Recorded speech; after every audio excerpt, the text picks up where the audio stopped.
I almost turned down the job. That is the part that still keeps me up at night. Because if I had said no, I would have missed everything. The cabin, the truth, her, my name is Connor. I am 32. I build cabins for people who want to escape the noise. People who need a place where they can breathe.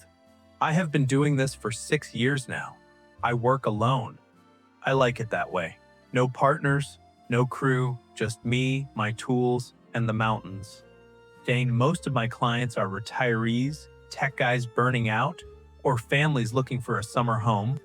But when Sarah called, something felt different. She did not ask about price. She did not ask how long it would take. She just said, I need a cabin built by fall. 1 bedroom. Simple, quiet. Can you do it? I told her yes. But honestly, I almost said no. There was something in her voice. Something that sounded like she was running. And, the property was 2 hours north of Denver, deep in the woods, no neighbors for miles. When I pulled up the dirt road, I saw her standing by a small trailer. She had been living there while waiting for the build to start. She was younger than I expected. Maybe late 20s, dark hair tied back, jeans and a flannel shirt. She looked tired.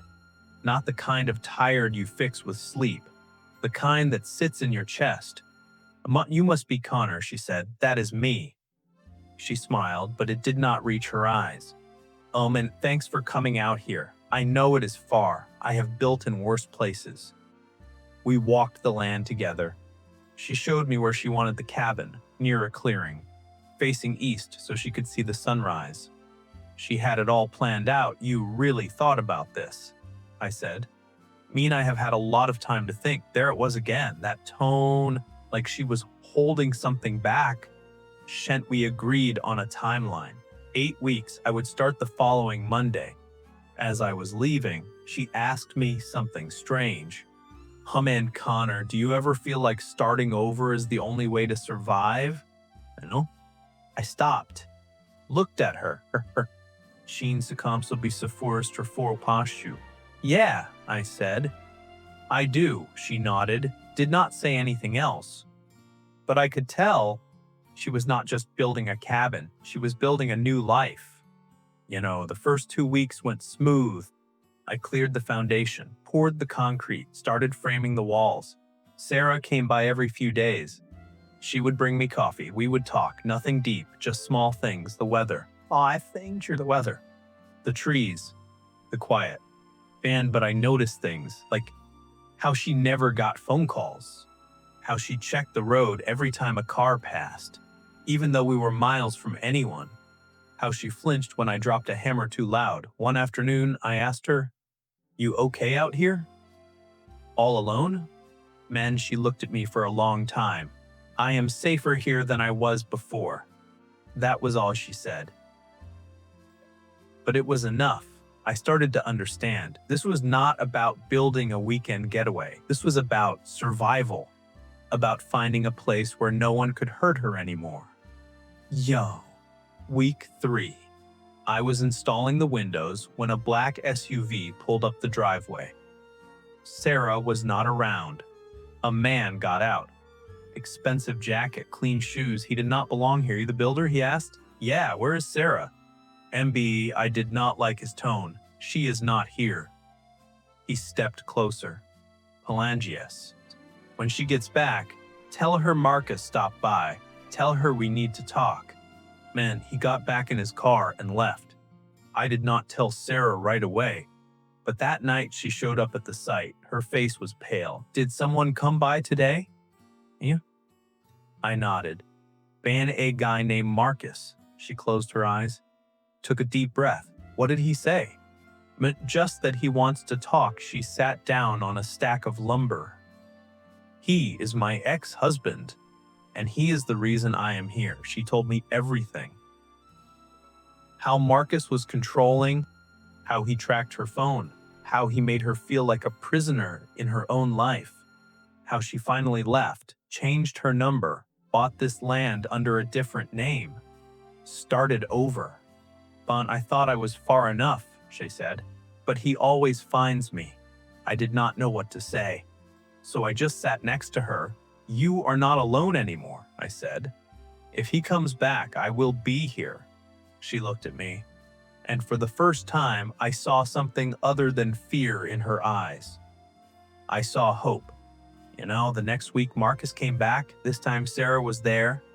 I was up on the roof. I heard voices. Then I heard her say, "You need to leave." I climbed down fast. Marcus was standing too close to her. We are not done, Sarah. You do not just walk away from me." I stepped between them. She just did. "Now leave." He looked at me like I was nothing. "This does not concern you, buddy." "It does now." We stared at each other. Finally, he backed off, got in his car. But before he left, he said, "This is not over." Sarah was shaking. "He's going to keep coming back. Then we make sure he knows he is not welcome." I meant it. I was not going to let him destroy what she was building here. That night, we stayed up late. She made dinner in the trailer. We talked about everything except Marcus. I told her about why I started building cabins, about how I lost my dad when I was young, how working with wood made me feel close to him. She told me about her dreams, how she wanted to write, how this cabin was supposed to be her safe space to finally do that. "I feel like I can breathe here," she said. "Good. That is what this place is for." She smiled. "A real one this time. Thank you, Connor." "For everything. I am just building a cabin." "No. You are giving me my life back." I did not know what to say to that, so I just nodded. But sitting there in that tiny trailer eating pasta and talking about our pasts, I realized something. I was not just her builder anymore, I was her friend. Maybe more than that. Week 7. The cabin was almost done, just finishing touches left. That is when everything changed. Sarah got a call. I saw her face go white. She hung up and looked at me. "He is filing a lawsuit. Says this land was bought with marital assets. He wants half." My stomach dropped. "Can he do that?" "Lend, I do not know. My lawyer says it is complicated." She sat down on the porch steps. "Laminge, I cannot lose this place, Connor. I cannot." I sat next to her. "You will not. We will figure it out." But inside I was terrified. What if he won? What if all this work, all this hope was for nothing? The next 2 weeks were hell. Sarah barely slept. She spent hours on the phone with her lawyer. I kept working on the cabin, but it felt hollow, like we were building something that might get ripped away. It took 3 weeks, but Sarah's lawyer proved the land was bought with money from her inheritance. Money that was hers before the marriage. The lawsuit was dismissed. Marcus stopped coming around. The cabin was finished. On the last day, Sarah stood in the doorway. She looked around at the walls, the windows, the fireplace.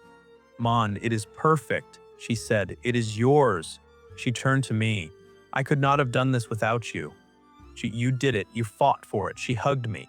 And in that moment, I realized something. I was not just building cabins anymore. I was building hope. I was giving people a second chance. "Stay for dinner?"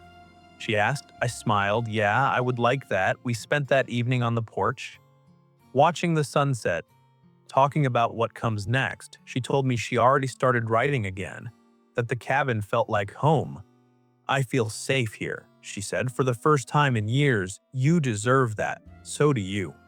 I looked at her. "Maybe I will come back sometime, check on the place." I would like that. No. Makes me know. And 2 months later, I got a text from Sarah.